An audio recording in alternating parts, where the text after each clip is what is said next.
But we were.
All right. Court of Appeal and inform the state district of the state of Florida is now in session. They in favor of the chief judge, that all persons that have been business before the court, all mere to give attention, you will be heard. God save the United States of America, state of Florida, this honorable. Thank you. Good morning, everybody.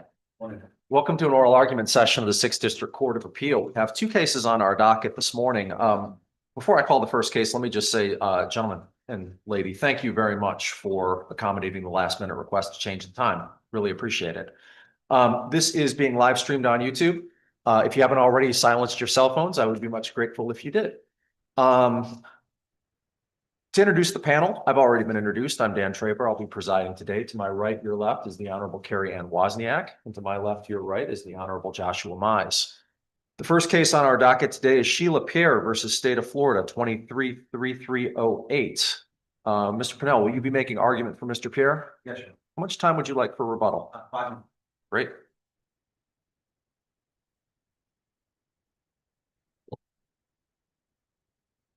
Please the court. My name is William Pennell and I represent Chile Pierre, the appellant in this case. As I indicated, I'd like 5 minutes of my time for rebuttal. As noted in our briefs, it's our position that the trial court committed 6. Cumulatively, they require a reversal of Mr. Pierre's convictions in this case. We acknowledge that the court provided the parties with a notice to specifically address harmless error as it relates to issue 3. I will make sure to address that. I think it makes more sense to address issue 1 first, because if the phone evidence is suppressed, then the harmlessness of that kind of goes away. Most of the evidence in the case did come from the phone. So it's our position that the trial court's first error was denying the motion to suppress the cell phone evidence obtained from Mr. Pierre's phone, because at the time that the phone was seized by Deputy Mercado of the Broward County Sheriff's Office, he did not have probable cause to believe that there was evidence of criminal activity on that phone. At the time that he seized, and obviously the court's aware of the probable cause standard, it's a probability, according to the 11th Circuit, a substantial chance that evidence of criminal activity would have been discovered. At the time Deputy Mercado seized the phone, he seized the phones of all 5 or 6 individuals at the body shop. He testified that he didn't seize it based on any particularized suspicion, but all of them were around the car, and it was standard policy to take the phone before they ran to the sheriff's office. So it's the precedent of this court. I think it's the Hickman case, and this was just applying a Florida Supreme Court precedent. The officer's subjective view is not important. So say he seized all 5 of those phones and in his head did not, have a view that would give him probable cause. And if he didn't have probable cause as to the other 4, right, that ended up not mattering if there was objectively probable cause as to the phone that subject of suppression was appropriate, correct? I agree with the court's analysis, other than it is an objective analysis, but it has information in possession of him. Correct, information in possession of him, but he doesn't have to realize it gives him probable cause. Correct. If he misbelieves that he does not have probable cause and he actually does, then suppression should be denied. So I agree with the court on that. In this case, the officer did not have probable cause under the objective standard because the information that had been conveyed to him by the members of the Orlando Police Department did not give him any information about, all he knew was that this vehicle was suspected of being in a shooting in Orlando. He did not know how the OPD had determined that the vehicle was involved in a shooting, how it had been tracked to Broward County. He was not given any information about the clothing description of the individual driving the vehicle at the time of the shooting. And in direct response from a question from the trial judge, he indicated that he knew nothing particular about the crime other than the vehicle identified as the vehicle involved, but knew nothing about a suspect being identified. So it's our position that he didn't have the particularized suspicion to Mr. Pierre, and more importantly, to the phone. And I think that's consistent with this court's decision in Jefferson, that says you can't just speculate there's going to be information on this phone that's relevant to Saw the him crime. driving the car, didn't he? I'm sorry? Didn't the detective saw Pierre driving the car? Someone driving the car in Broward County. And he saw. He knows it's the car that was involved in the crime. Yeah. And he knows this, he drove the car. Mhm. And he saw him removing stuff in the car, right? It did.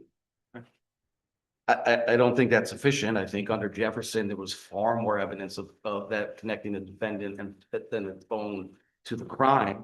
And this court found at the time of the seizure in Jefferson, the victim was dead. The trail of evidence led to Jefferson's apartment. Jefferson was previously acquainted with the victim and was at her apartment on May 24th. Her body was found on May 26th. He knows the car was involved in a murder a few hours before. He now sees just a few hours later, your client driving the car. And not just driving it transiently, but removing things from it as if he had occupied it. That doesn't give probable cause. He sees multiple people around the car. He sees 2 different people driving the car. They attempt to detain one of them, and that person flees the scene.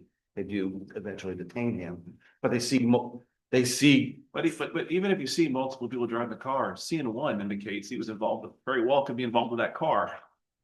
In the hours leading up, he right? could be involved in the car. He could be involved with that car. More could be. It's very likely involved with the car. He's So driving it a few hours after. He's the involved in the car 3 hours after the shooting, hundreds of miles away from the shooting. We don't know if people switch, there's a different driver. I don't think it rises to a probability that there's going to be evidence on his phone. Maybe probability that there's evidence in the car, but now I think you're speculating to go to his phone, pursuant to this court's decision in Jefferson. So it's our position that, when he explicitly says that he had no information regarding the suspect, that he's just doing a general detention and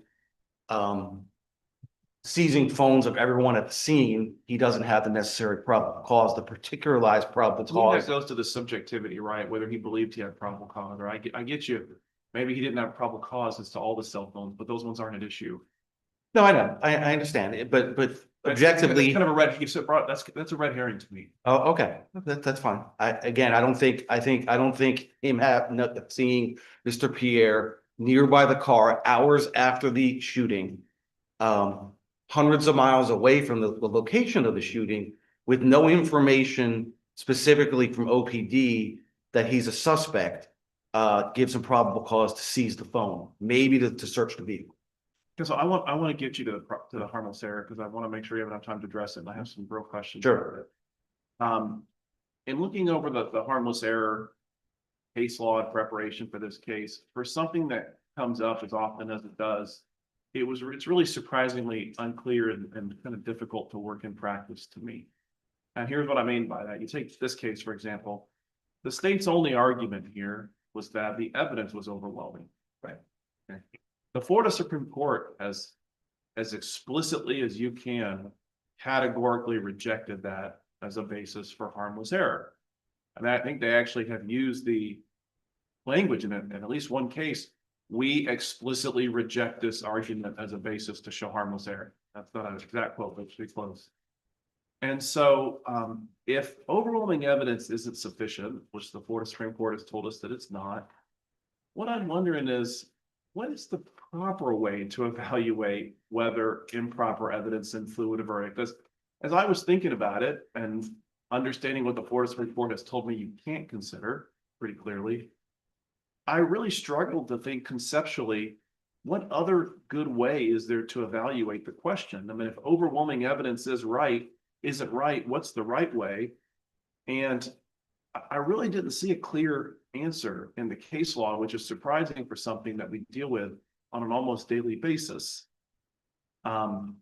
So I noticed in your reply brief, you responded to the state by essentially saying that the evidence was not overwhelming and that you think the evidence favored your client's theory of the case, which you took the other side of the argument, but you actually kind of bought into their overwhelming evidence framing by saying we disagree, the evidence was overwhelming.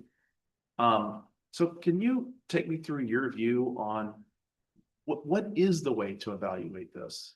Well, the court is right that the Supreme Court has explicitly rejected the overwhelming evidence standard. States on the case, the only case the state cites is the Smith case, the second DCA in 1998. And what that court says is the harmless error analysis provides a useful tool to shield our criminal justice system from unnecessary retrials in which, quote, negligible error would not change the result. They go on to say the harmless error doctrine should not, however, become a sword used to deprive even the most guilty defendant of a fair trial. We don't think the evidence is overwhelming, but if the court does think the evidence is overwhelming, that second sentence says that doesn't mean it's harmless. I get it. I agree with you. So- Overwhelming evidence. So they're talking about negligible error. So How do we frame it? I think a negligible error would be something more like an improper ruling on a hearsay objection to something that wasn't very important. Or maybe in this case, if you had a photo of another handgun, maybe that could be harmless. But when you have a photo of an assault rifle, a video of Mr. Pierre exposing and bragging about his genitals, and text and audio messages about dealing in firearms, I don't think given the substantial prejudice from those three things, you can, Well, how do we evaluate something like that? So I get the case law is pretty clear that evidence of guns unrelated to the crime is error to admit it.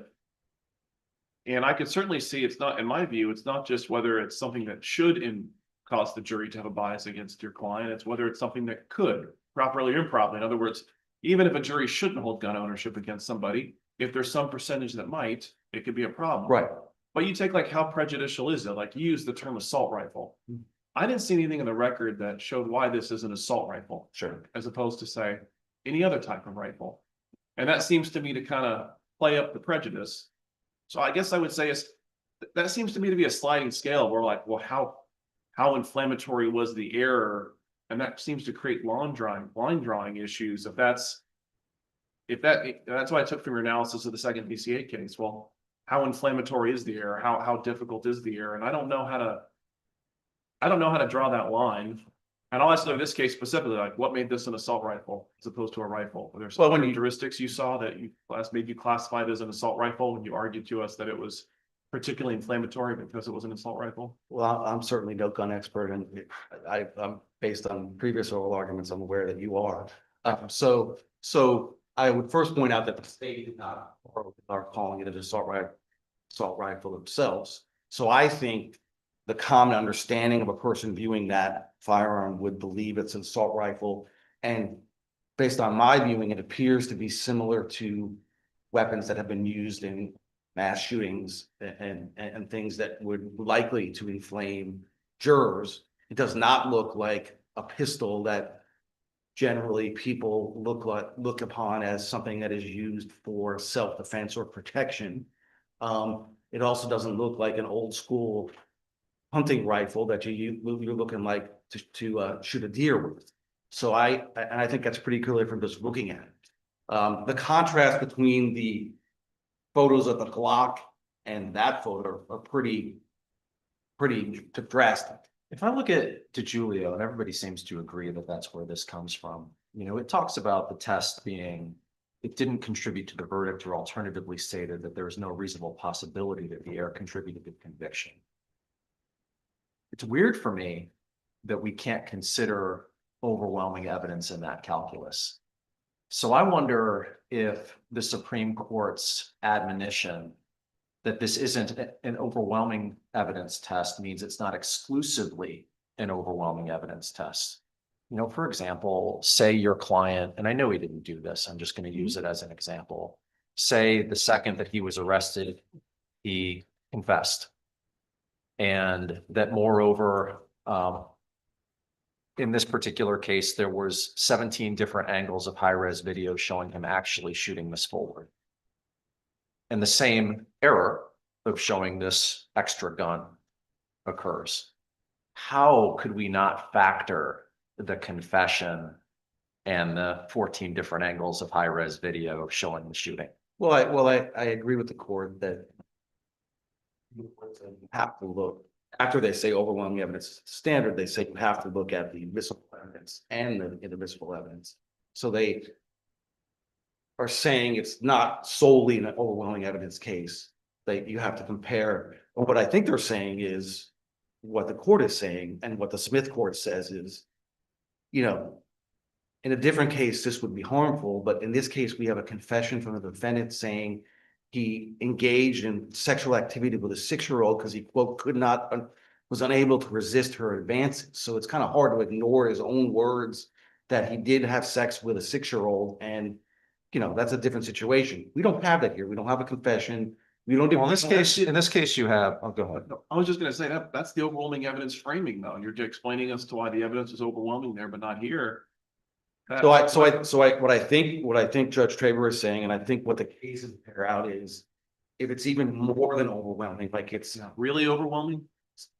I don't know what to call it, but indisputable. I mean, I'm not being flippant, it's no, genuine. I agree with you. So I think the way the cases bear out and what makes sense is harmless error would be more appropriate in the case where you have a confession, where you have an eyewitness, especially an eyewitness that doesn't have a motive or bias in the case. Let me cast it to you this way. If we're going to look at the effect on the trier of fact We're going to look at the contributing. It's not mentioned during opening. It's not mentioned during closing. The entire case is about an effort to establish that your client was the man in the jogging suit and the black Impala. State does a good enough job of that trial counsel effectively concedes the point in closing, that he was that person. And the theory was there must have been somebody hiding in the back seat. There is a comment that multiple women on the jury were aghast, which is a great word, at seeing your client's genitals, coupled with the fact that the question placed before them for their deliberations was whether your client was the shooter, not whether he was there or what he shot the victim with. It suggests that nobody needed to watch this video during deliberations. Also, if you look at the transcript, it shows that clearly the assault rifle wasn't shown to the jury during trial, because you can see in the video, it says, and there is the other one. It doesn't say that in the transcript. The trial court says, you were reading my mind. The state said I stopped it. So it's pretty clear to me that the jury didn't see the assault rifle during the transcript. I wonder, when you look at all of that, how there was any effect of an error on the jury in this case, no matter what test we look at. I don't read the transcript the same way. I don't think it's clear that they didn't see the assault rifle. And I'm guessing that, I believe the record reflects that it went back into evidence and they had the ability to view it. So I don't think we can. I'll leave you with one more thought, because I didn't catch it until literally yesterday, when I was just finished my secondary review of this transcript another time. At the very end, go back and check. Looks to me like trial counsel didn't object when the trial court said, look over all of the evidence after the trial and decide what you're going to go back to and what's not going to go back. You know, my experience in criminal felony judging is that you always had the lawyers get together afterwards and decide what they agreed or didn't agree to go back. Obviously, we don't send guns and bullets back together for a safety reason. We don't send fentanyl back. Right. But they're sending a video back. But if somebody says, who had objections to the entire video being shown, then says, I don't object, and the video is going back, I wonder if that is an invited error at that point. I'm sorry to spring that on you, because I just caught it yesterday. I think certainly not. I think at that time it's a futile objection for the trial, and his lawyers making an objection, the judge is leaving the bench and not addressing his redaction objections. I'm not sure that's the case, though, because 3400 is a discretionary rule. So 3400 basically says that the trial court may send back exhibits. It doesn't require the trial court to send back exhibits. So there's nothing that suggests to me that the trial court at that moment couldn't exercise its discretion to say, for example. We're suggesting that the judge is going to, at that point, not let the video go back after they were arguing back and forth Sure. repeatedly, and she's going to change her. No, I don't think so. I think it's more along the lines of she would do what she did. And this is only if you buy into my reading of the transcript, which It's 11:07 if you want to address it on rebuttal counsel. So 11:07 is the, when the video is shown, and there's a colloquy with the court afterwards that it does seem like it appears they pressed stop before the rifle was shown. and there's just the rest of the video has his audio over the top of it, and not when he says, and this is the other, which is when the 2 seconds of the rifle is on there.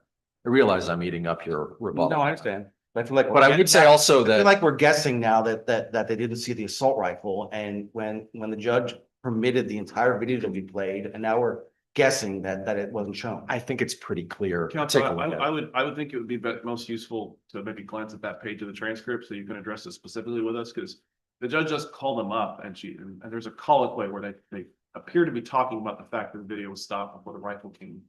The portion of the discussion of what evidence was going to go back, that's on 1281 and 1282. So maybe having looked at those pages in the transcript. Thank you. I'll say that for a conversation. Thank you.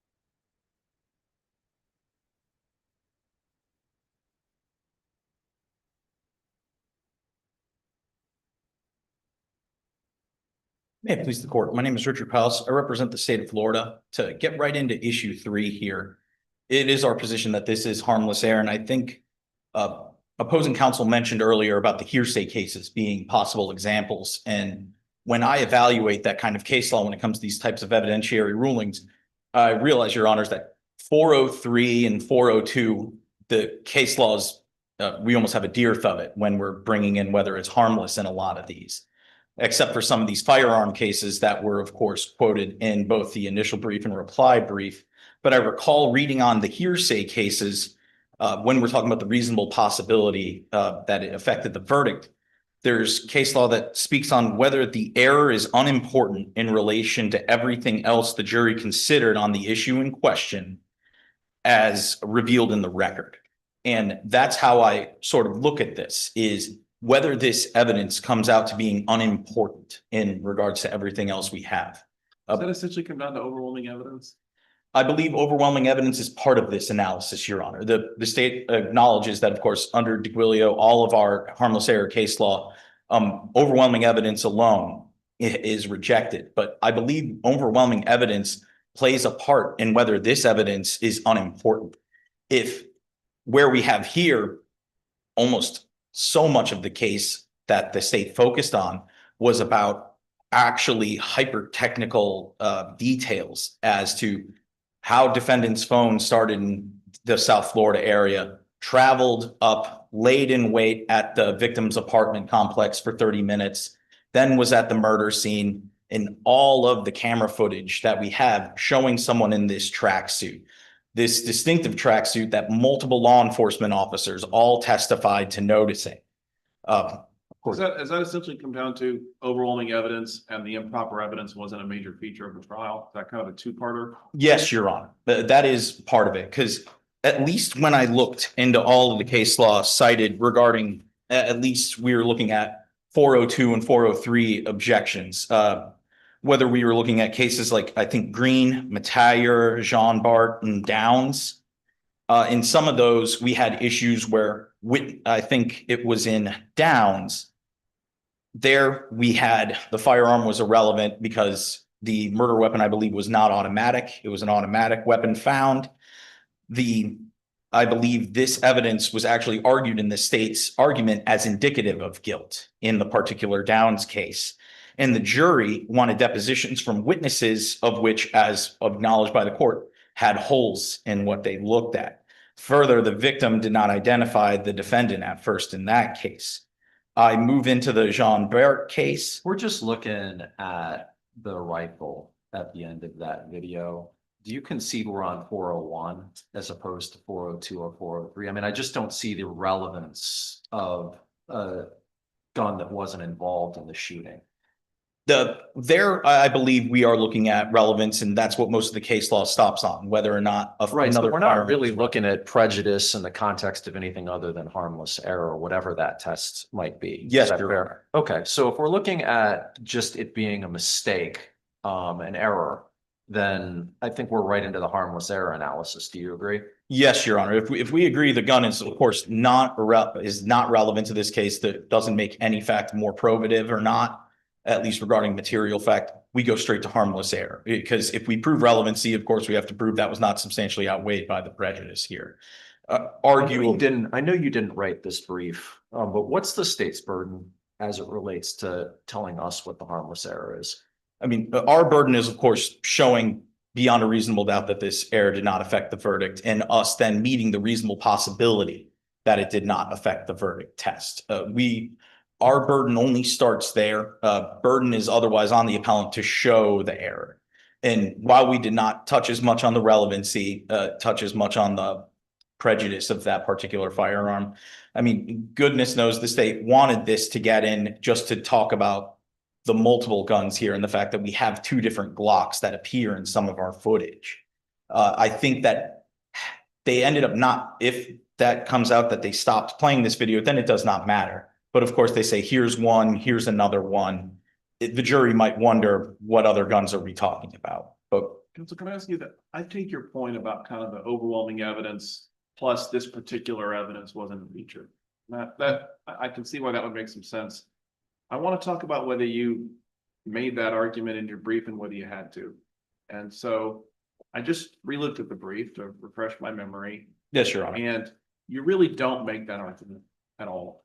You definitely make the overwhelming evidence part. There's several paragraphs where you say And it seems to be a pretty straightforward overwhelming evidence argument. I mean, the first line of your harmless error analysis is the evidence of appellant's guilt is overwhelming. And then you've got several paragraphs of all the evidence that you view as overwhelming, which I get. There's really nothing in here explaining, I'm not saying this means you're wrong, but there's nothing, at least in the brief, explaining why the video wasn't a feature, why you would meet that second prong of the test you've just articulated. So it's the precedent of this court in Smith v. State and Middlebrooks v. State that we do not make harmless error arguments for the state. And that was based on the harmless error case law from the Florida Supreme Court saying it's the state's burden. And the state's burden means they've got to make the arguments, us making the arguments, and the court making the arguments for you, and it being the state's burden are irreconcilable. If it's the state burden, the state has to point it out to us and establish that it is harmless error. So if we were to accept your framing of kind of an overwhelming evidence, plus the improper evidence wasn't a feature, I get that. You didn't make that argument in the brief. Yes, Your Honor. Our case law says to you have to articulate it to us. Where does that leave us?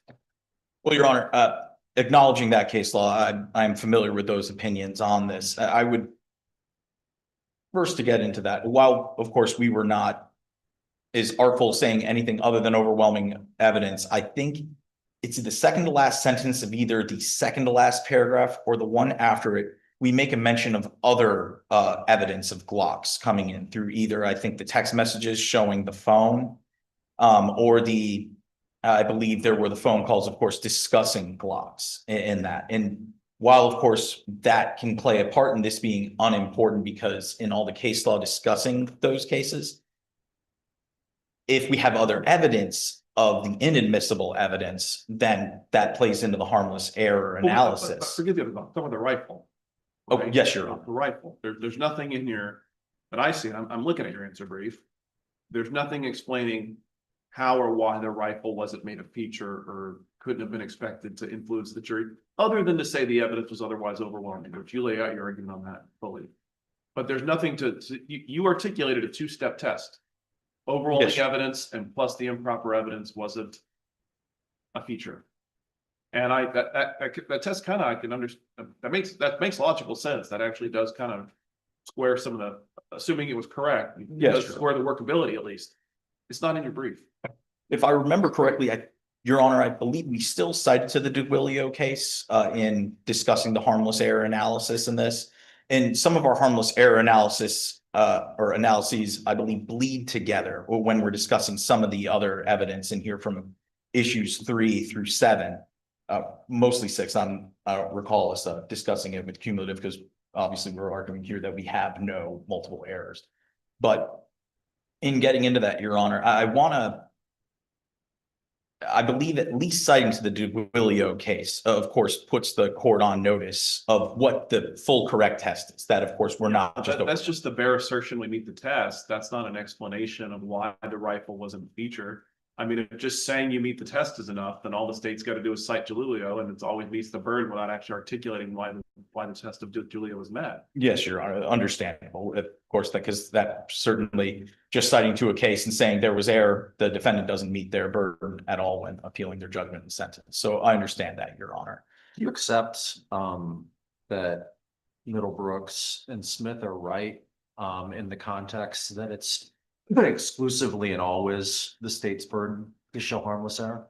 Your Honor, I think before this burden should shift respectfully to those cases.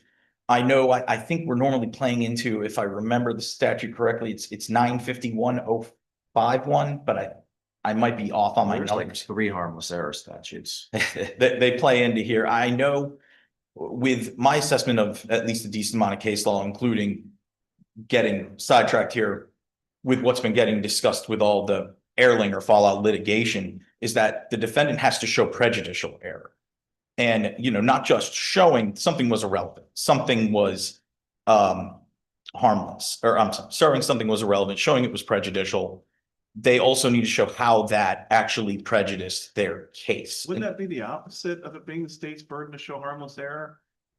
I believe it's almost like a volley, Your Honor. It is, they need to show that prejudice in order for us to then have our burden triggered. So they have to show it's harmful.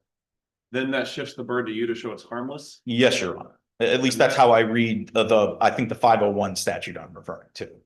Okay, how do you square that with, all the Supreme Court's case law saying that once an error is shown, it is the state's burden to show that it's harmless? Your Honor, I believe at least squaring up with all the Supreme Court cases, I'm not sure if they looked at that, if that case law specifies it being a sole briefing requirement of us, delineating this particular argument that I'm making here now, specifically within. Well, what they say is once an error is shown, it's the state's burden to show it's harmful. Okay? Yes, Your Honor. And so I won't be offended if you think Smith and Millbrook's are wrong. I won't be offended.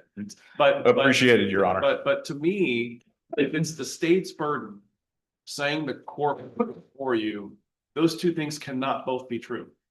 Right? It cannot be true that it's the state's burden. And also, if the state doesn't do it, the court will do it anyways.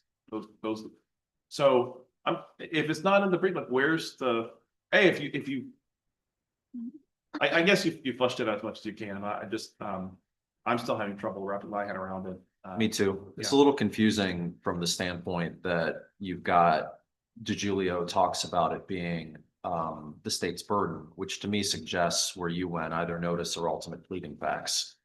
Yes, sir. It seems a little bit odd, and I appreciate you saying it because it seems a little bit odd to me that we would hold the defendant to all those waiver cases that basically say just a bare assertion isn't enough and not hold the state to it. I'm, I guess, a little bit confused by a variety of Florida Supreme Court cases, including Goodwin, Jackson, Hughes, that basically talk about us having an independent obligation to review it on our own. I don't know how to square that with it being a state's burden. Well, Yes, Your Honor. no, I'm sorry. Go ahead. I mean, obviously, I know we're getting into kind of territory of, courts taking on Anders on their own volition and the like. Obviously here, the Supreme Court doesn't overrule itself, sub silencio in these cases, but if they are mentioning courts also undertaking their own harmless error, I believe it still gives the state the opportunity to possibly flesh out its analysis more, at least in this case. I know I'm almost shotgunning these arguments. Are you basically saying you're entitled to meet your burden in oral argument? Your Honor, I'm not saying you're wrong.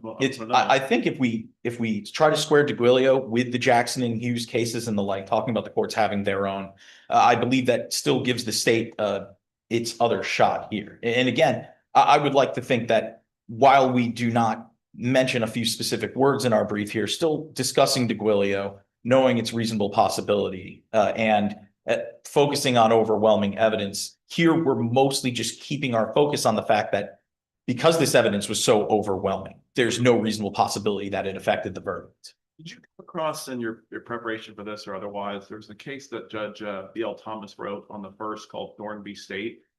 It's a 2019 case, and he basically said that, Ventura, the last time I think the Florida Supreme Court said unequivocally, we explicitly reject overwhelming evidence. That was 2010. 2019, Judge Thomas writes an opinion saying courts are pretty much using an overwhelming evidence test. He said they're using the overwhelming evidence test. And he said there's another test we see them using, which is basically a kind of a less rigorous test than the one you articulated, but two-part, which is that whether the defendant's guilt was established by other evidence unrelated, not the improper evidence, but a little farther unrelated to the improper evidence, which almost to me is kind of a sufficiency of the evidence test, aside from any evidence that was related to the improper evidence. That kind of speaks to me the way courts have struggled with this, because 9 years after Ventura, courts are still saying, yeah, look at all these cases using overwhelming evidence. Did you have any thoughts on his analysis of those two tests? Or Your Honor, his analysis in Thorn, while I'm not familiar with that opinion, I know at least as recently as 2021, the first DCA had harmless error analysis from Judge Winokur. And I think it was the Schluck case that came out from there that was regarding hearsay. And that one regarding whether that evidence was unimportant with the verdict. So I think that plays into what Judge B.L. Thomas on that court was discussing. And goodness knows if that is a type of analysis that I would agree we would definitely meet here under Judge Thomas. But Of course, if this court requires additional briefing on, of course, any of these matters, the state would certainly be willing to get into that, just because I know this court has its decisions in Middlebrooks and the like regarding our burdens. But I think here the court's struggling with all of this. I think as we build from DeGuilio, getting into Ventura and the like, and saying we're not solely overwhelming evidence, while that is true, it's not solely overwhelming evidence. I think in certain cases, if we can get into saying this is overwhelming evidence, we thus meet the reasonable possibility that the error did not affect the verdict. Do you agree with reading the transcript that the video, the portion of the video showing the rifle was not shown in trial? And then counsel consented to the video going back? Is there any reason, I mean, in your view, does that move the issue? But it's because it wasn't shown to the jury during trial, so it's not error. And then when it goes back to the jury, there was consent, it was invited error. Yes, Your Honor, if that is what the viewing of the transcript says here, then certainly it's waived error and there was nothing for the jury to view. I think it's important. The jury's question had nothing to do with that. The jury just wanted to review the medical examiner's testimony, and then it had some questions about the knowledge of whether the victim was pregnant, if I remember correctly in this case. There was nothing questioned about this particular video.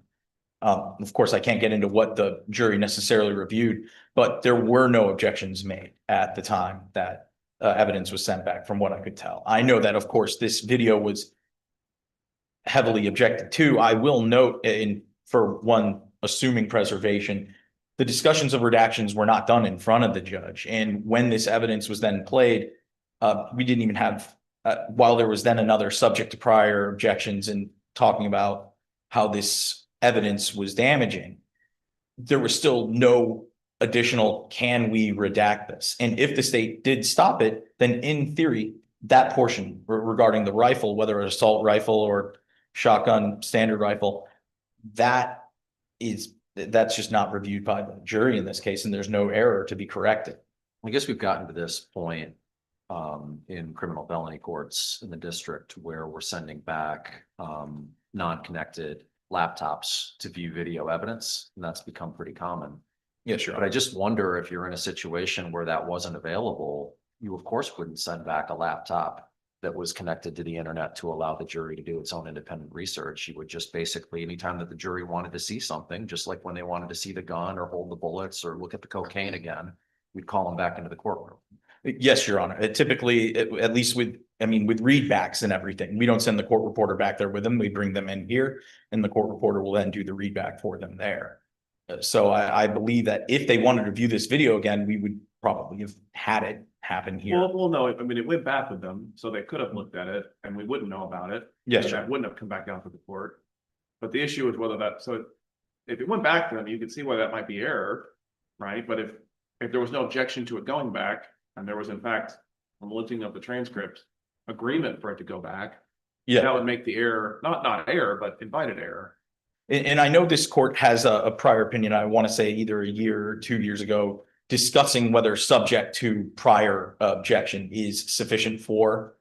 Zolo. Yes, that case, discussing whether or not the statutory requirement of preservation and our common law preservations can, be reconciled in that case. And arguably under that, you would say that this is not preserved under that type of principle, I think, Your Honor. Well, also, I don't think that would be, I mean, there, it's the issue is whether you have to renew your objection. Statute says you don't, Supreme Court says you did, but that presumes it's the same objection. Yes. Here, it's two different issues. One is the video being shown to the jury. And, that's one decision to which the trial counsel did object. The second is the discretionary decision of what evidence goes back with the jury. Yes, sure. So to me, it wouldn't be a renewal of the objection because that's not the same issue. That's a new issue. I And there understand. wasn't just a lack, it seems reading the transcript, there wasn't just a lack of objection, there was agreement. There was, we agree this can go back. Yes, sure. That would, anyways. Which I guess would play possibly more into waiver or invited error at this point than be an actual preservation issue. Just to confirm, the state's position reading this transcript is that the video stopped before the assault rifle was shown in the video. That, Your Honor, that was not something that came to mind when I first went through this transcript, but when that question was posed during the topside argument, I went to go back in there and I see you read my mind. Yes, I stopped it before. That I know this video is only 27 seconds and the firearm is only, or the second firearm is only about 3 seconds of that before it goes back to his face, if I remember correctly. So it would seem, I don't see why they would stop it short to him returning the phone to his face, because that was what the state wanted to have in. So I would agree, Your Honor, that if they were to stop it somewhere, they would stop it at the assault rifle. Thank you. No, thank you, Your Honor. I see that I've gone into my time. So if there are no other questions, I will rely on the state's brief and I ask that you affirm. Thank you.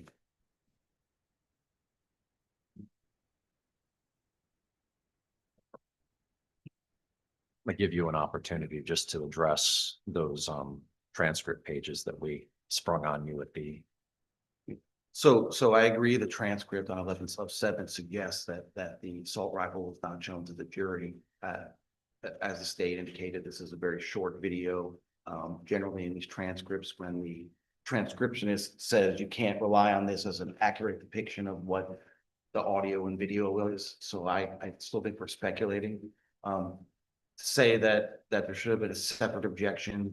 I think it's a futile objection when the trial court said as a whole, the video was admissible and walked off the bench when the lawyer wanted to make an argument about redaction.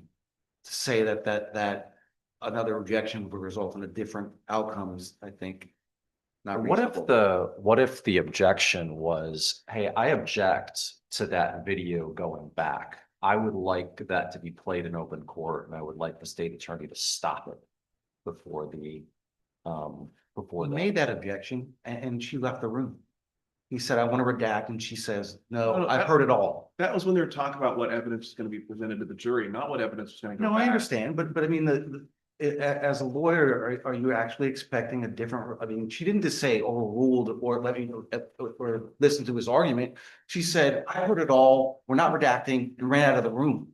I mean, this is an extreme example of a judge saying, I've heard enough, I'm not addressing this. So to me, it's a futile objection.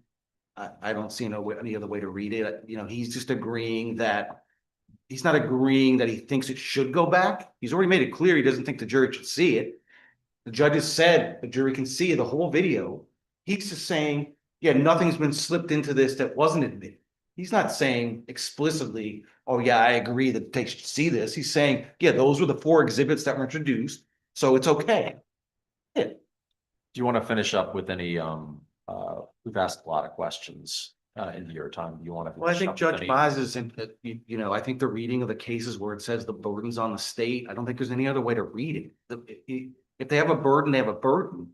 And neither in their initial brief, in their answer brief or today oral argument, have they explained why the firearm distribution, text messages and audio, why the assault rifle, and why the video of Mr. Pierre bragging about his genitals is not prejudicial. They haven't said it today and they haven't said it in their brief. I mean, of the things that a juror expects to see at a trial, I think a video of a man bragging about his penis being the equivalent of a gun is probably high on the list of things they don't expect to see.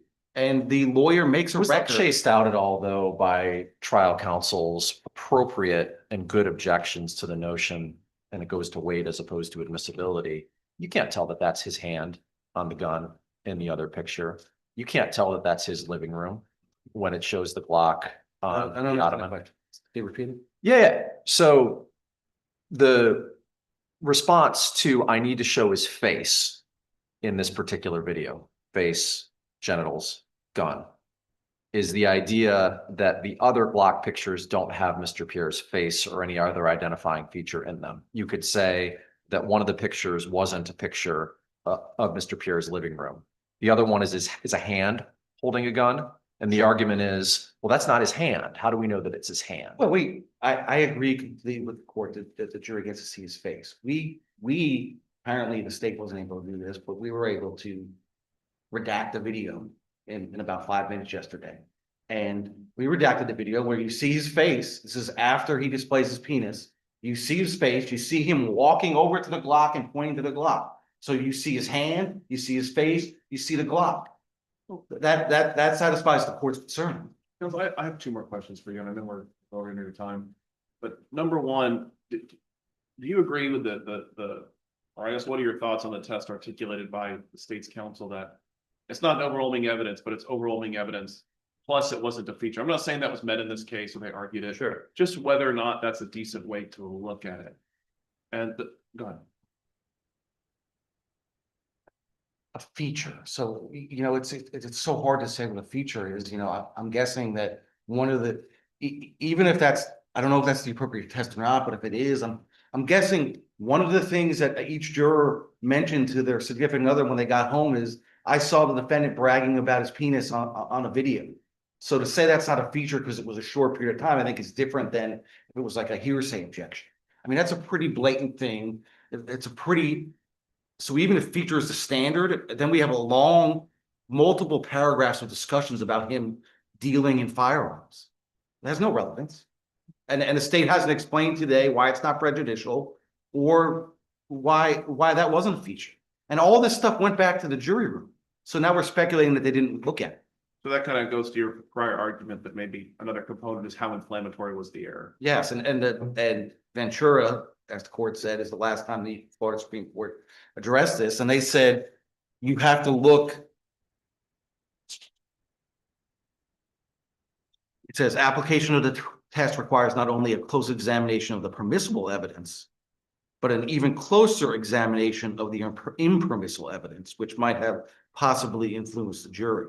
And I think that's where the states failed to meet their burden. They haven't told the court in any shape or form why this wasn't prejudicial. But the last question I have here, I know we're over time, your comment about the iPhone video, and this goes to a question I've been thinking about, which is when you say an iPhone video can't be edited, that's obviously wrong. You know, you can edit an iPhone video on your iPhone. There's numerous software programs to do that. Entire movies have been shot on iPhone. So the idea that this video just couldn't be redacted seems to not pass the common knowledge test.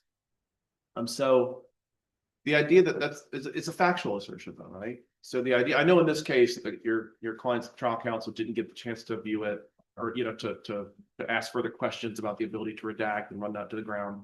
I get that. But aside from that, just this idea, even if it had been run to the ground, that wasn't an issue here. If there's some factual assertion that is just obviously wrong, like say the argument had been iPhones don't make phone calls, right? We would not on appeal say, well, that's a factual assertion and there's nothing in the record to dispute it. We would say, that's obviously nonsense. It's contrary to common knowledge that every cognizant adult has. iPhones can make phone calls, right? So this idea that like the video couldn't be redacted, I'm not saying it's on the same level as iPhones can't make phone calls. But I guess my question is, how obviously wrong does some factual assertion need to be before you would say, or we would say, this isn't the type of thing where we're going to say, oh, this is a technical issue or we can't go outside the record. The sky is not green, grass is not blue. Some things, it doesn't matter how confined in the record they are. We just know they're wrong because it's common knowledge. But when you say an iPhone video can't be redacted, where on the spectrum is that? And how far along that spectrum of, you know, a highly technical factual assertion to which we would obviously, you know, obey the normal, you know, idea that we can't think of things outside the record, and just obviously false things that every cognizant person would know are false, that we would say if that's in the record, it's obviously wrong. How far on that spectrum between those two things before we can treat it like the sky is green? And where does the iPhone redaction fall on that? Well, if 10 is being the most absurd, then we're at 10. I think if the court's at an 8, we're good. But I think the record even supports the idea that there was measures that could have been used to preclude the jury from seeing the assault rifle. Because now we're disputing, because apparently, even though the defense lawyer is arguing for redaction, the state continues to argue for the whole video to be admitted, doesn't offer at the time of the argument to pause it, but then later finds a pause button. So even if you don't have to redact it, you could pause the video at different parts to make sure they didn't see either the penis bragging or the assault rifle. So even if redaction, which, you know, actually cutting it up wasn't permissible, you do it all the time in court. You fast forward to 4 minutes of the video because the first 4 minutes aren't admissible. Or you don't show the last 10 minutes of a defendant's statement because he invoked Miranda. You hit pause. So it's absurd. It's a 10 out of 10 that it's absurd that there was no way to address the objection and show irrelevant evidence and prejudicial evidence to the jury. So for those reasons, we'd ask the court to reverse Mr. Pierre's conviction. It's not an overwhelming evidence test. And the prejudice from the evidence in this case is just too high, given the serious nature of the case. This is a shooting of a young woman with an unborn baby. And then you have a defendant mockingly calling his genitals a gun and displaying assault rifles. I'm gonna ask you to wrap it up at this point, Mr. Pennell. Thank you. Thank you. Appreciate the time that everybody spent on this. You know, you never know what's going to be interesting to a court as it relates to a long and well-briefed appeal on each side. Thanks for indulging those questions. We'll be in recess. I want to thank the court for sending the order telling us what to address. That's super helpful. Thanks. We'll be in recess until 10:30.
We're gonna try and find a question for again, right? No, I don't need to. plug it. Oh, okay, so, Charged.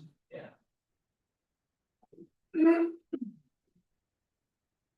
Okay. That's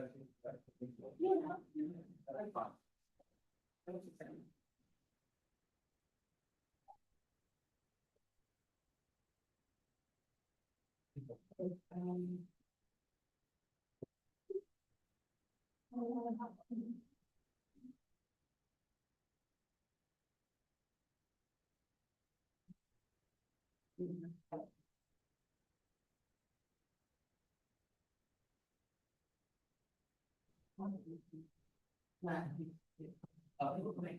No, that's fine, that's fine.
Right.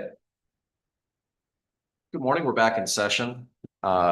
This is the second case. Before I announce it, actually, just because some folks weren't here when I did my initial announcements, I'm Dan Traver. I'm the Chief Judge of the Court. I'll be presiding over today's OA. To my right, your left is the Honorable Carrie Ann Wozniak. To my left, your right is the Honorable Joshua Mize. We're being streamed live on YouTube. If you would be so kind as to silence your cell phones if you've not done so already. This is case number 24-1357, Jimmy Rushing Jr. versus Sylvia Rushing. Are you Mr. Mockler? I am, Your Honor. Are you going to be arguing this morning? I am, Your Honor. You may proceed whenever you're ready.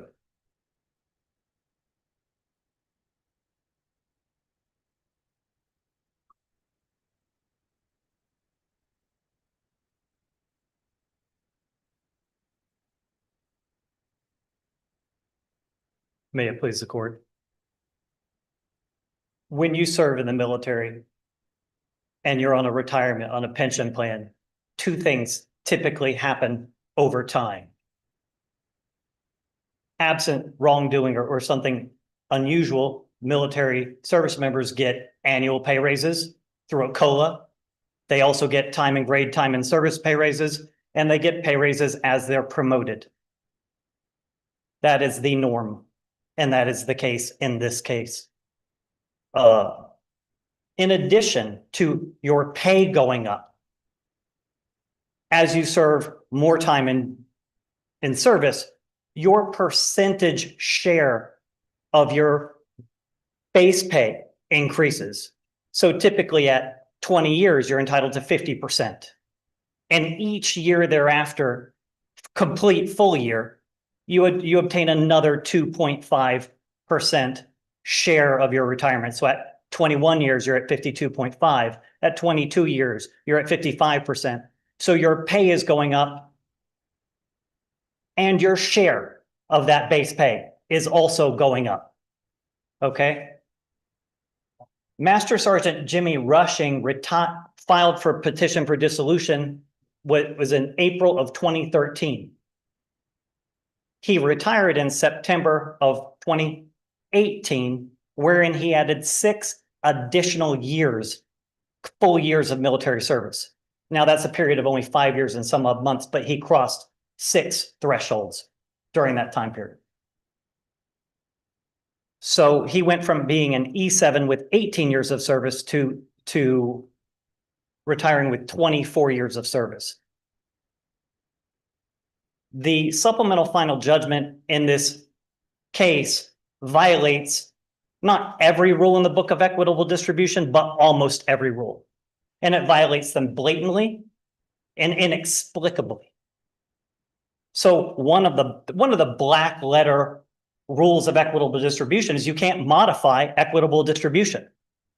That's every case that's ever been heard. No case says otherwise. No case in the history of Florida law says, well, you can modify equitable distribution if you feel like it, or if somebody's pays late or does something. It's non-modifiable. Black letter law. What does this case do? Well, it modifies equitable distribution. Another in the more niche area of pension division, this case violates another black letter rule of law for equitable distribution, which is that a court may not award post-divorce accruals of benefits, such as time and service, time and grade, pay raises, raises in rank. Somebody could get divorced as a captain and retire as a colonel. The former wife wasn't married to the colonel. She was married to a captain, or vice versa. The former husband wasn't married to a colonel. He was married to a captain, whatever the case may be. Is the parties' marital settlement agreement as it relates to your client's military pension unambiguous? It is absolutely unambiguous. And here's Perhaps what we should talk about: the plain language of the agreement as opposed to the other considerations that you've been discussing so far. Okay, so the perceived ambiguity is between 2 different clauses. One saying that they will be divided pursuant to 28 USC 1408, which is the Service Member Civil Relief Act, which simply says that you're. I didn't understand your colleague to be arguing that there was an ambiguity in front of the trial court. I understood you both to be arguing that it was unambiguous. Is that fair? My view is that it is unambiguous what, particularly concerning that clause, And also concerning, our position is it's not ambiguous because what it tells us, right? And the former wife is going under substantial change of circumstances theory. She literally pled in her pleadings that there was a substantial change of circumstances. And she expressly asked for to award the retirement as of his date of retirement, not as the date of the divorce, which was 5+ years earlier. If we see this your way, do you believe that there is authority for us to reverse and remand under the existing petition? Yes. Okay, what does that look like?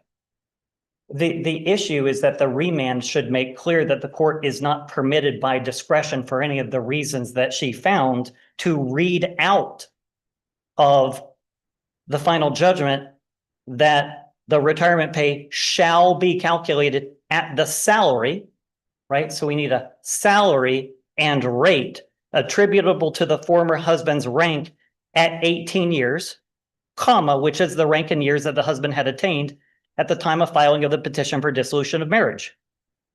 So we had no consideration of the salary, no consideration of the rank at 13 years. The court awarded, 2013 at 18 years. There was no consideration of that. What the court awarded was at 24 years of full retirement at his actual retirement date in September of 2018. Is the directive then that it would include a revised military pay order that includes those factors? It necessarily must, yes, and it must include and account for the salary and a rate attributable at the rank of E7 at 18 years, which is. So it would be the percentage that's contemplated by the formula, which you guys agree on. It would be. The percentage is correct. Can you just let me finish? Just Yes, to sir. make sure that I have this correct. The hypothetical retirement date, which would have been April 11th of 2013. Right, Husband's rank when the parties divorced, which was E7. correct, The former husband's years of service when the parties divorced, which was 18. correct, And former husband's retired base pay, which is 3822.51. also correct. Is there anything that's missing there? Nothing's missing from that recitation. Okay. What would have been in a commonplace in a family law order is to include the 3822 in the marital settlement agreement. But the case law authorizes the court to do math to give effect to the terms and words that are in the parties' agreement. So in this case, it says the correct percentage of military retired pay to be paid to the wife using the formula set forth above, right? And, that's an and based upon the husband's rank, years of service, and retired base pay set forth above. We did no calculation of the retired base pay. The trial court literally read that language out of the agreement, read the rank and years of service out of the agreement. The supplemental final judgment vitiated every important term of the agreement as it pertains to the husband's retired pay, except for it's a correct percentage. But what we're asking this court to correct is the percentage of what? The percentage of, I submit to the court, should be based upon the husband's ranks, years of service, and retired base pay. So you need a percentage of something. That's the 3822. That's the retired base pay set forth above. Okay. And how did we get there? Because there's a lot of fuss about using a high 3. But when everybody who retires in the military after, I think it's about 1980, is under a high 3.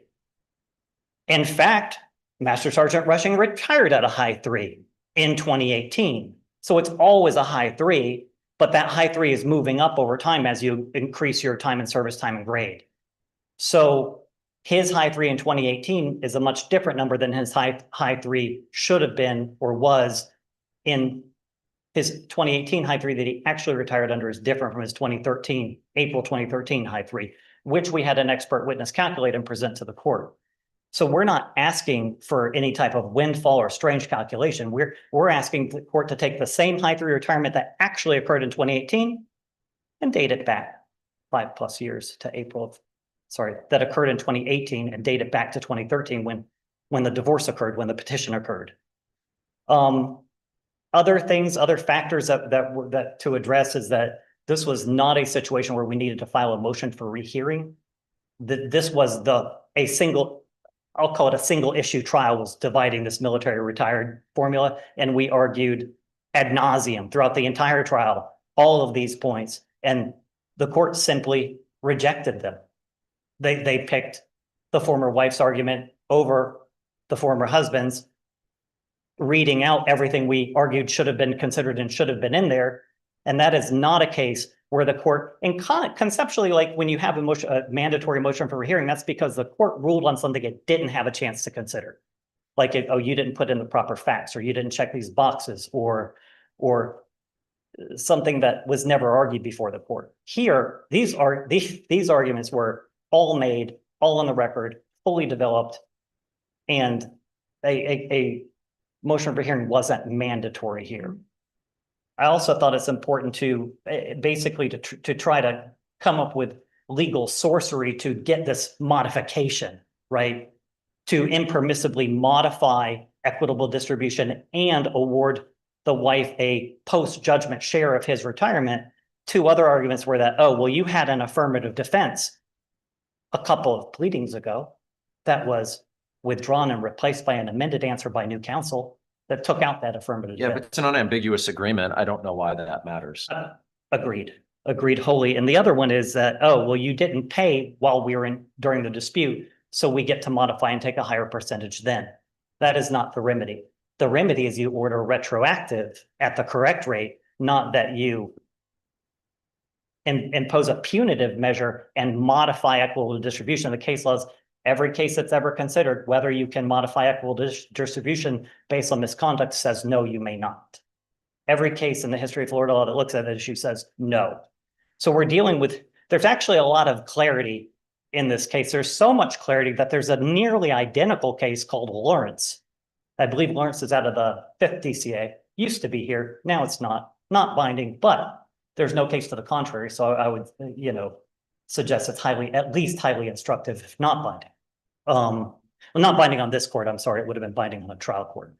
But in any event, Lawrence teaches us that where you don't account for the post-judgment, post-divorce accruals of benefits, pay. Kelsey, you're telling us a lot about how military pensions work. And I get that, the settlement agreement here mapped pretty closely about how military pensions work in the absence of a settlement agreement. But it could have also not, right? If the settlement agreement had said, we split the pension 50-50 as of the time he retires, that'd be enforceable too. I agree 100%. Yeah, so I guess what I'm saying is, all the explanation you're giving us about how military pensions work, while, interesting, it seems to me to be completely irrelevant, right? It's just what the agreement says. It so happens that this agreement utilized language that was close to how military pensions work without an agreement, right? In the absence of an agreement.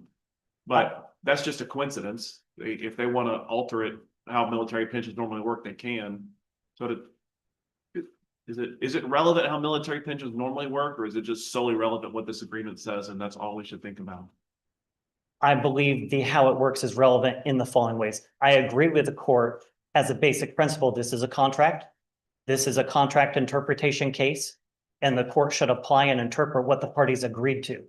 But when I discuss how do pensions work, it's because it's all tied into the language of the agreement, which is tied into how pensions work insofar as we have things like based upon the husband's rank, years of service, and this is the key word of all, retired base pay set forth above. The retired base pay, the relevant retired base pay is April 2013. That's what's contractually bound. That's unambiguous. And that's where the court needed to do some math and put a number in. We did the math. We submitted the math. We had substantial competent evidence that was based on the military pay charts. And they say, no, we get it at 2018 when he retired. That flies in the face of the agreement, the plain letter of the agreement, the plain language of the agreement, the words of the agreement, and basically almost in the entirety of the agreement, it flies in the face of what the parties intended, because like Lawrence, the parties intended to split it 50-50 as of the date of the divorce. That's the key. They intended to split it 50-50 as of the day of the divorce. And all these words that were read out are important. And as this court as well, where you're not allowed to read out the core language of the agreement, I'd like to reserve 5 minutes and 56 seconds. Thank you. Mr. Pierce. Thank you, Your Honor. May it please the court. The appellant stated that the final judgment violates every rule of equitable distribution. He said it was black letter law. Said that as far as the pension division, there should be no award of post-divorce rule. Judge Mize asked whether or not the parties could have drafted a contract that close to the military, but actually not the military. Of course they can. That's the Nix v. Nix case. Now, there was also a question whether or not there was an ambiguity. We both argued that it wasn't. We were both incorrect.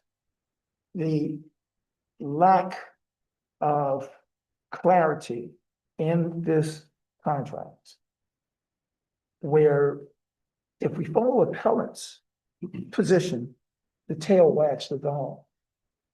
Because if we're going to look at the words, it specifically states, effective on the first day of the first month following his retirement from active duty with the United States Air Force, and on the first day of each month thereafter, the husband shall pay or cause to be paid to the wife as a property right from the husband's United States Air Force retirement pay, an amount of his disposable retirement pay as defined in the Uniformed Services Former Spouses Protection Act.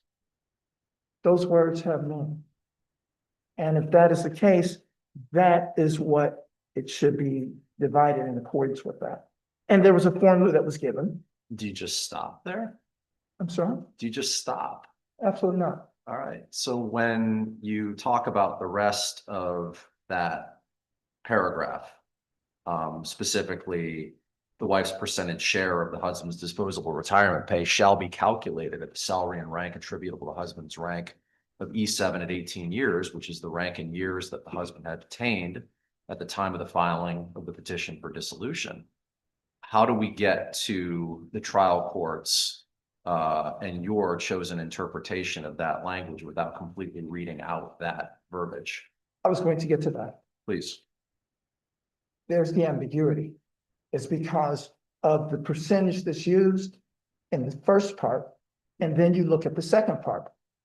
The trial court realized that. The trial court even asked, don't you see an ambiguity? Both parties said no. Okay, but when the trial court brought it up, and I mean, I'm inclined to agree with both of you guys that we can look at this particular provision of the marital settlement agreement and give faith to every word that's in it, as opposed to selectively reading some words out and other words not out. I would have to disagree, and here's the reason why. But you understand you're disagreeing with both your motions in limine and your position at trial. Well, not, You specifically said, and correct me if I'm wrong, we don't even need to hear from this military pay expert because this agreement is so unambiguous that we can just look at what it says and apply it. based on a reservation of jurisdiction, that's correct. Okay, that's based on a reservation of jurisdiction. The reservation of jurisdiction was solely to send a percentage to DFAS. That's what that is based on. Now, as far as the language is concerned, although the court just stated, well, we can just go ahead and do it, actually we can't. Because if we look at 143 over AD as far as the active duty, that gave us the 28-point percentage. That's the fraction. That's the fraction that the appellant wants to apply in the retirement portion. The expert said that is the number. Well, if you actually follow the appellant's argument, it would actually mean that the appellee should receive 33.33%, as opposed to the 24.83%. That's a 25.5% haircut that the appellee would take. No one signed up for that. That is why there is ambiguity there. When the expert is saying that the correct number denominator is 24.83%, But the calculation below shows that it is supposed to be 33 1/3. That's an ambiguity. And that's one that needs to be addressed at the trial. When the judge said, when the trial court stated that she saw an ambiguity.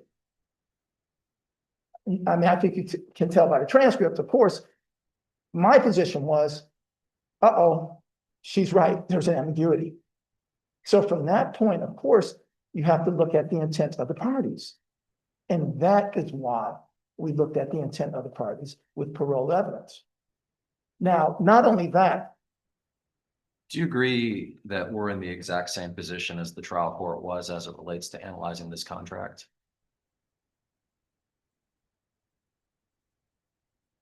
that's what the case law states. All right, so again, I guess I go back to the question that I asked before, that statement in the marital settlement agreement about how the wife's percentage share of the husband's disposable retirement pay shall be calculated. How do we get to your interpretation of that contractual provision without eliminating that language entirely?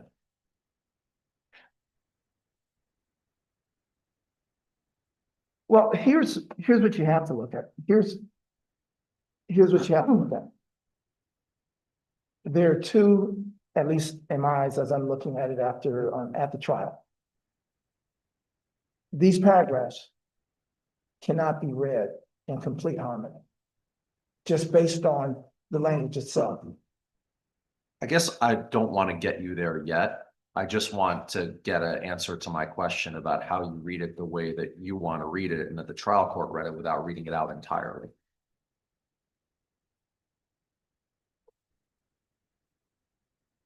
There's an inconsistency there.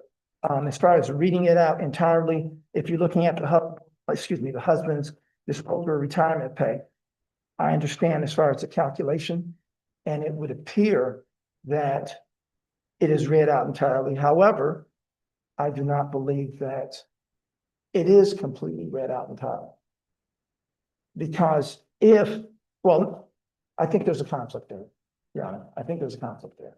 You're saying those two parts of the paragraph are just an irreconcilable conflict and that they. I believe so.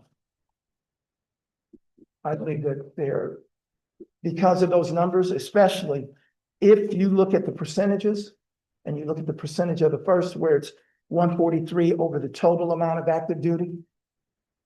The total amount of active duty that was calculated was based on when he actually retired. And that's what the expert said was appropriate.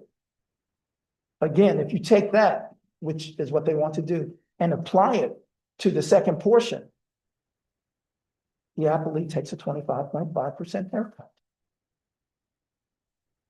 So then your take on it is that because of that haircut, and I'll set aside for a second that the parties agreed that it was 24.83% the trial and that there was no dispute over that. So I'll set that aside for a second because it seems like you're trying to bring that back in. You're saying that because it's potentially could be more for your client means that the remedy is to read out the language? No, I'm not saying that at all. I'm saying that there's the ambiguity there which needed to be addressed via parole evidence. You didn't just say there was an ambiguity. You said those two parts are totally and completely irreconcilable. Well, yes, they are completely irreconcilable, but if you go through, as far as the latent ambiguity, it can be read, if we look at the first part, we'll say, this is When not clear. provisions are totally irreconcilable, and do you refer to that as an ambiguity? Is that how the case law works? Is that the next step in that logical process? Two provisions are on their own, each have a meaning, an unambiguous meaning, and those two meanings are totally and utterly irreconcilable. Do we then go to latent ambiguity? Is that the next step in how that works when you have two provisions that on their face are totally completely irreconcilable? Is that? Because that's what you said. You did. What? I asked you specifically, is it, you said it's not just ambiguous. You said the two parts of that paragraph are totally irreconcilable. Yes, When you have two parts of a contract that are just totally and completely, utterly irreconcilable, is, do you normally then go into a latent ambiguity process? Or is it something else? If you have something like that, normally, depending upon when it's introduced, whether or not you're looking at clarification or a motion, I'm talking about at the time when it was drafted. But if you look at the way that it's drafted and you see two irreconcilable parts, I believe that, yes, you would have to look at it as ambiguous. But I understand what the court is saying as far as the latent ambiguity. It's when two things can be written, both parties are reading it, and it can be reasonably perceived in two different ways. I understand that, and this is irreconcilable. So. The reservation of jurisdiction paragraph says that the calculation, there's a reservation of jurisdiction for the trial court to calculate the correct percentage of military retired pay to be paid to the former wife. And that requires that the mathematical formula set forth above be used. It also has language in there that says it's based upon the former husband's rank, years of service, and retired base pay as set forth above. What does that set forth above mean if it doesn't mean 18 years and E7? As set forth above, as far as the equation is concerned, it's 143 over AD times 0.5. Right. So let me ask the question again. So it says that it needs to be calculated by the correct percentage of military retired pay to be paid to the former wife. And that is based upon the former husband's rank, years of service, and retired base pay as set forth above. So if I understand your answer correctly, you're basically saying that all that is the mathematical formula. That was your position at trial, correct? Yes. Okay. What do I do with that language that says based on the former husband's rank, years of service, and retired base pay set forth above? In the first paragraph, you have to include all of that. You have to include it in the first. It is mentioned in particular in the second, but in the first section, you still have to consider all of that as far as the calculation, because the Uniformed Services Former Spouses Protection Act uses all of that information.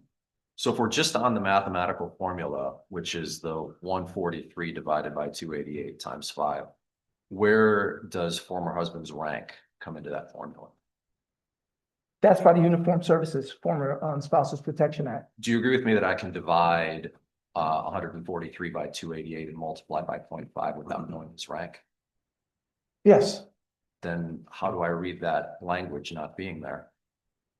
What else could it possibly mean? Could mean the second part based on that. But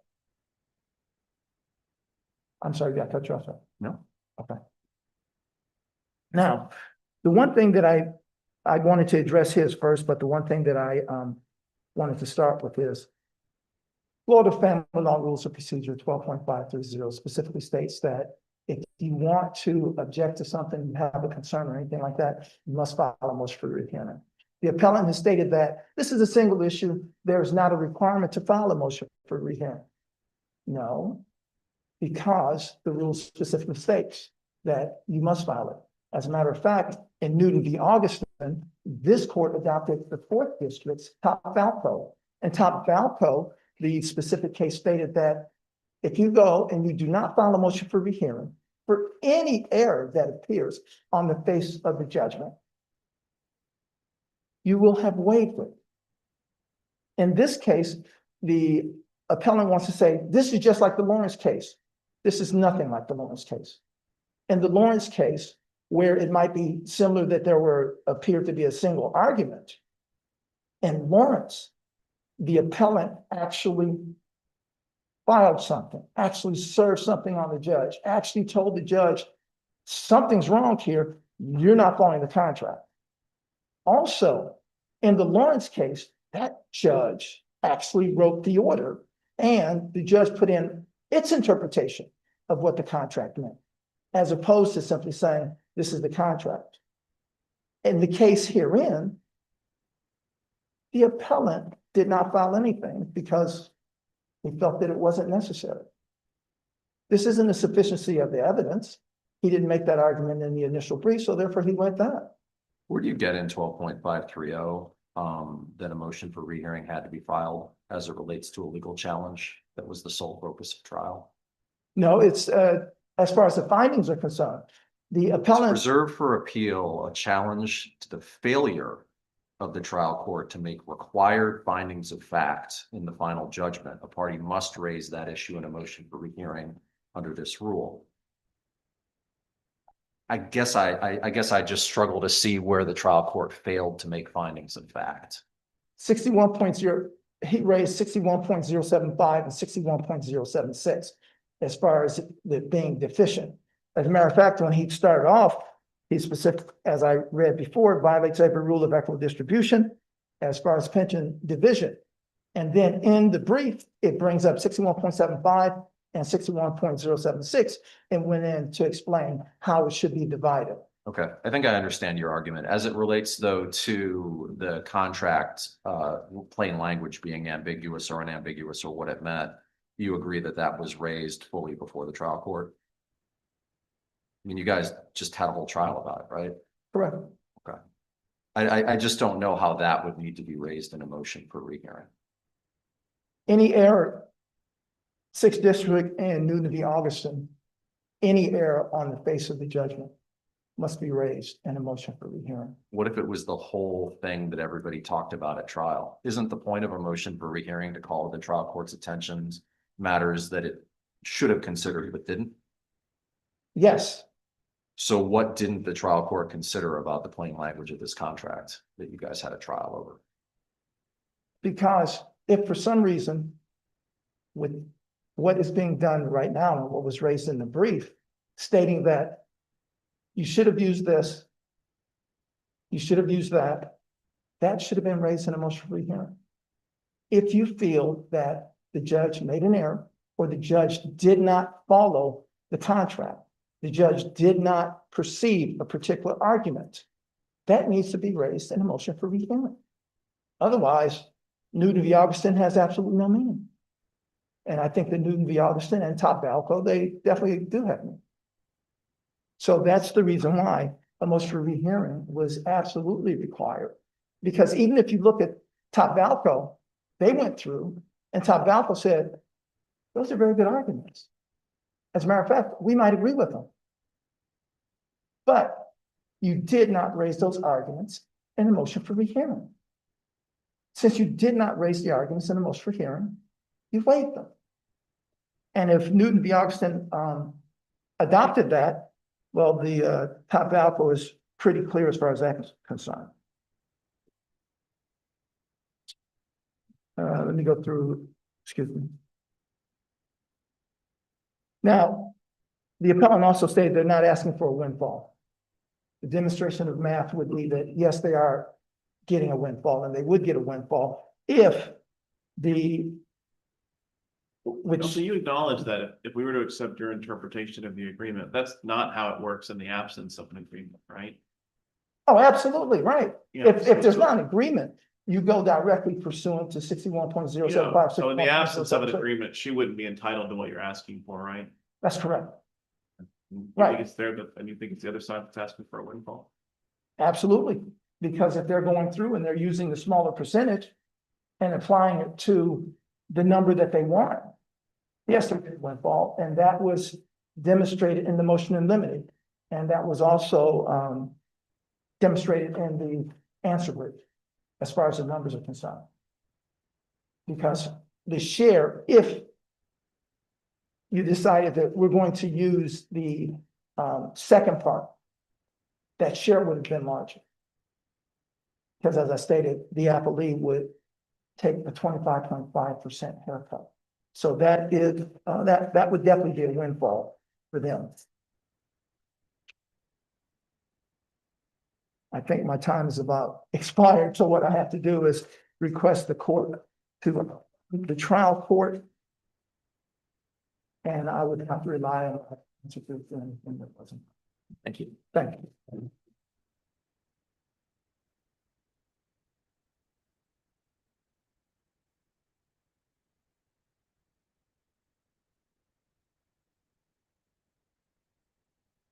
Hey, please include. There are two reservations of jurisdiction, either of which would allow the court to do the math and calculate correctly the appropriate share of military retired pay. There is a reservation on the face of the final judgment. And there is a reservation within the specific language about the division of military retired pay. And that reservation, the court has probably read it, but it appears in the record on page 340. The court entering this final judgment shall retain jurisdiction to calculate, if necessary, the correct percentage of military retired pay to be paid to the wife, right? So that's the percentage that we focused on and agreed to. But using the formula set forth above and based upon the rank, which we all agree was E7 at all times, years of service, which we also agreed on, and retired pay base. That's where all the agreement fell apart. And to affirm the trial court's order would be to read out the words retired pay base. And if the court were to look at, I believe it was 28 USC 1408.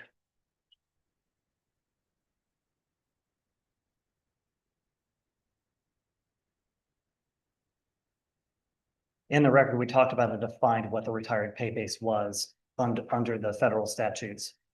And that is the pay base that's used to calculate the military retired pay, as I indicated initially, which was 2013 using the high three.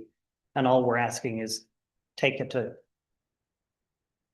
leave it at 2013 where it was supposed to be under the parties' agreement on the final judgment, and don't take it forward to 2018 because he did retire under a high three analysis. So all we're asking is use the correct date and time and the correct retired pay base, which was the 3288. We're asking the court to remand with instructions to either adopt the 3288 outright, which I believe is the correct answer, but in any event to do what you're supposed to do when there's even a perceived inconsistency, which is to try to reconcile and give meaning to all of the terms of the final judgment. The Florida Supreme Court tells us that in Excelsior. And I believe the Fifth District, had a very similar opinion where it said the true meaning for the court to find and reach the party's intent is to construe the language, construe the party's agreement in such a manner as to give meaning to all of its terms and to harmonize those terms wherever possible. But the court's supplemental final judgment harmonized nothing. It did violence to the terms.